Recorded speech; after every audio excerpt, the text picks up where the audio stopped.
Ayan, luto-luto ulit tayo dito guys sa aming munting kusina. Magluluto tayo ng munggo guys. Ito yung pangsasahog natin, yung ribs ng baboy, tsaka meron tayong kamatis, sili, sibuyas at bawang. At pinapakuluan ko na guys itong ating munggo. Yan. At ito naman yung pagigisa natin. Yan, tara magisa na tayo kaagad. At yan, magisa na tayo. Meron nang mantika ito guys at saka mainit na. Pwede na natin nilagay yung ating bawang at sibuyas.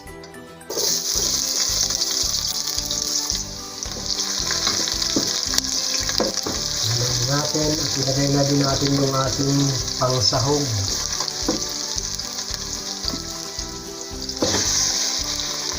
Dahil isasangkot ka natin mabuti, kailangan malakas yung apoy. Lagyan natin ng konting pampalasa guys, asin at paminta.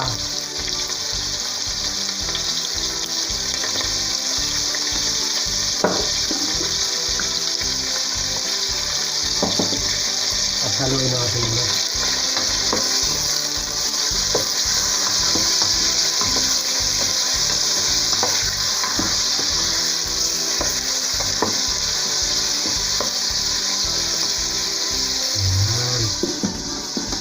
Yan guys, titignan natin at ilalagay na natin yung ating kamatis. Yung ating kamatis.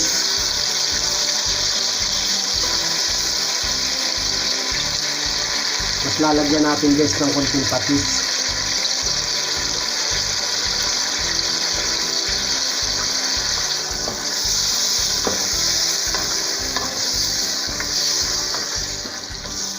At saka natin tatakpan ulit.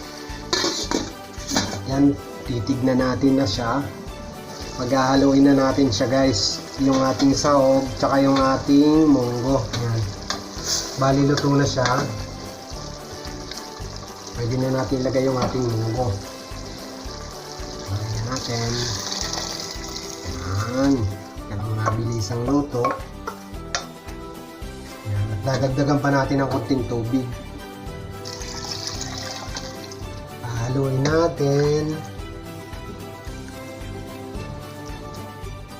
at tatakpan. Babalikan natin siya guys mamaya.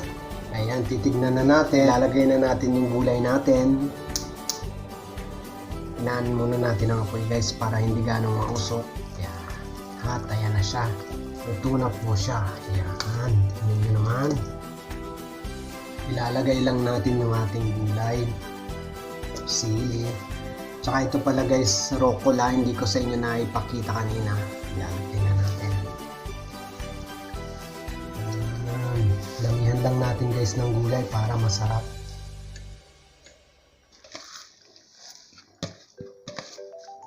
Lakasan natin ulit yung apoy, tsaka natin nahaluin.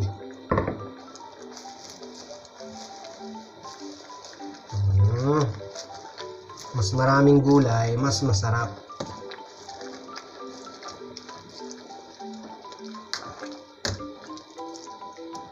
Mga 3 minutes o 5 minutes, kakain na tayo. Ayan, makalipas ang 5 minuto, babalikan natin ulit. Ayan na siya guys. Ito na siya, ito na siya. Luto na siya. Kakainin na natin siya. At yan na guys, gaya ng inaasahan natin, luto na siya. At na-serve na natin. May baon ako dito guys, kutsara. Ayan, titikman natin. Yung sabaw muna. Oo, sarap. Tapos syempre itong karne, kung malambot na. Sarap. Ayos guys, ang sarap. Ayan, ito namang gulay, tsaka yung munggo. Hindi madala. Yan, ito.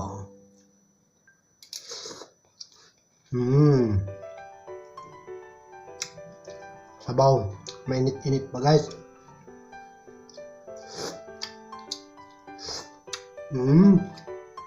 Ayos. Ayan, maraming salamat guys sa inyong panonood at pagsubaybay. Advance Happy New Year at God bless po sa inyong lahat. Bye-bye!